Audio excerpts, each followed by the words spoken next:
boa noite. E bem-vindo ao Noite em Forks, o podcast para quem nunca superou a saga Crepúsculo. Porque, vamos ser sinceros, se você tá aqui, você também nunca saiu de Forks.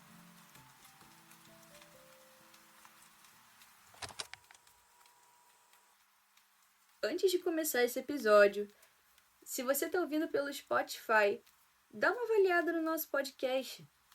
E se quiser, deixe o seu comentário. Se você estiver ouvindo pelo YouTube, não esquece de deixar o like no vídeo e se inscrever no canal. Ah, não esquece de me seguir nas redes sociais. É @NoiteEmForks em todas elas. Vamos pro episódio de hoje? Pensa comigo. Você acaba de se formar em psicologia, cheio de sonhos, aluga uma sala numa cidade pequena, imaginando que vai atender casos de ansiedade, problemas familiares, autoestima. Aí o primeiro paciente entra. É um adolescente que diz que está apaixonado por uma garota de 17 anos. E até aí tudo bem. Existem N desses por aí. O detalhe é que ele tem 104 anos. No segundo horário, aparece uma adolescente dizendo que prefere morrer a ficar longe do namorado. Depois chega um cara que acha completamente aceitável se transformar num lobisomem. E quando você acha que o expediente acabou, entra o policial completamente estressado porque a filha simplesmente desaparece na floresta a semana toda. Hoje a gente vai imaginar como seria ser psicólogo em Forks. E eu já adianto aqui que esse profissional merecia ganhar um adicional de insalubridade.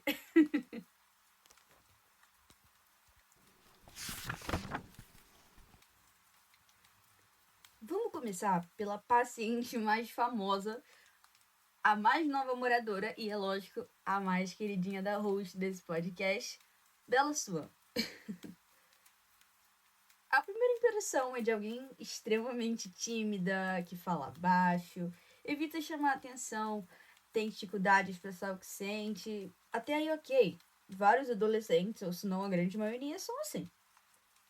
Mas aí ela começa a contar a história. Que ela mudou de cidade, em poucos meses conheceu um garoto super misterioso. Do nada, descobriu que ele era um vampiro. Como se já não bastasse tudo isso. Ela quase morreu algumas vezes. Foi perseguida por um serial killer vampiro. Terminou o namoro. Entrou numa depressão profunda. Pulou de penhasco e pegou carona na garupa de desconhecido para ouvir a voz do ex. Quebrou praticamente todos os ossos. Morreu. Voltou como vampira. Teve uma gravidez impossível. E tudo isso antes dos 20 anos. Provavelmente, perante toda essa história, o psicólogo só soltaria aquela pergunta clássica: Como você se sente em relação a isso? e a Bella só ia soltar um Normal. normal? Fi, nada disso é normal.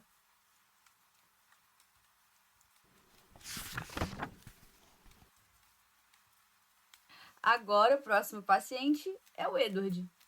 O psicólogo pergunta Há quanto tempo você sente essa culpa? e o Edward, acho que sem chocar ninguém, apenas ao psicólogo que não deveria saber que ele é um vampiro, só solta um: Mais ou menos um século. a consulta inteira seria uma mistura de existencialismo com culpa. O Edward, ele chega a pedir desculpas por respirar, mesmo sem respirar. E aí, entra numa listagem de pedir desculpa por existir, por amar, por proteger, por não proteger, por ter ido embora, por ter voltado. Cara, sei lá. Eu acho que a maior dificuldade do psicólogo seria fazer o Edward responder objetivamente. Porque o bichinho pensa tanto. E aí, o psicólogo, tentando fazer com que o Edward volte à realidade, ele só pergunta, Como foi sua semana? que o Edward responde: Bom, Considerando a insignificância da existência humana diante da eternidade. Moço, eu só perguntei como foi a sua semana, Edward.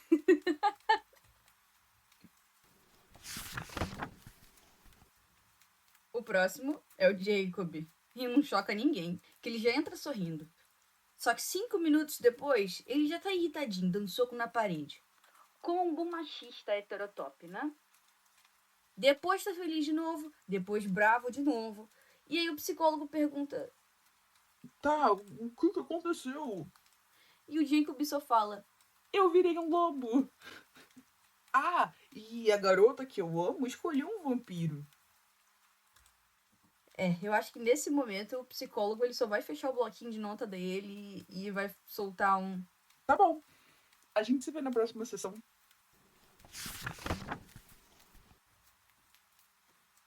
Alice seria aquela paciente que responde todas as perguntas antes mesmo de serem feitas. Alice, como você... Eu sei, você vai perguntar sobre a minha infância. Depois vai perguntar dos meus sonhos. Depois vai dizer que eu preciso viver o presente. E no final vai remarcar para terças 4. A partir daí, eu creio que o psicólogo vai começar a desenvolver uma crise de identidade. E vai se perguntar... Será que eu ainda tô conduzindo essa sessão? Emmett entraria rindo, sentaria torto na cadeira. E aí o psicólogo vai falar... Como você lida com seus problemas? E o Emmett simplesmente vai responder... Eu não lido.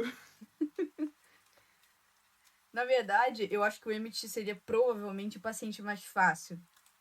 Ou mais difícil, porque ele acabaria fazendo o terapeuta rir a sessão inteira.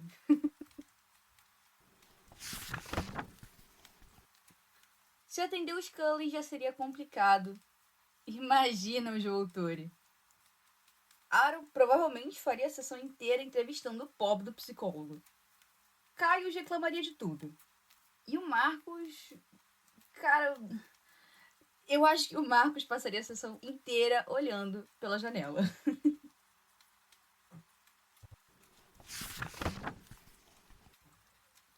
Para encerrar seu expediente, você recebe o chefe de polícia da cidade.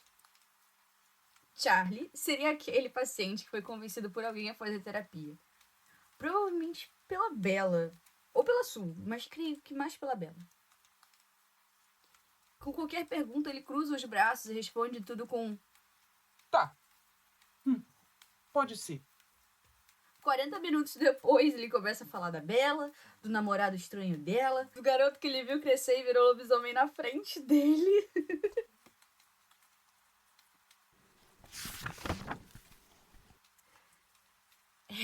Eu acho que depois desse primeiro dia, o pobre do psicólogo sairia dali direto pra uma terapia.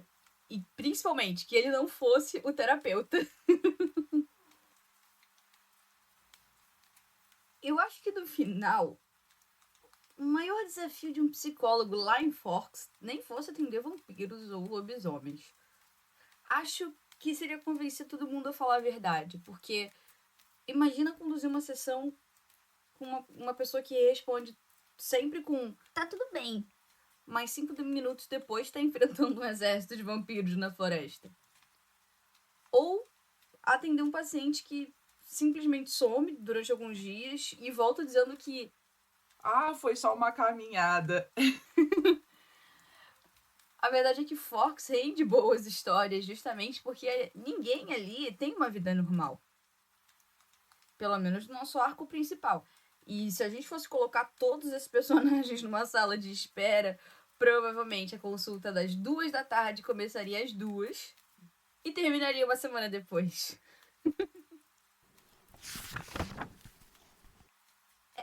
Eu acho que se existisse psicólogo em Forks, teríamos 2 caminhos.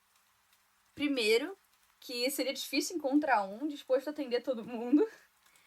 E eu tenho certeza, a agenda estaria lotada. E o terapeuta estaria fazendo terapia também.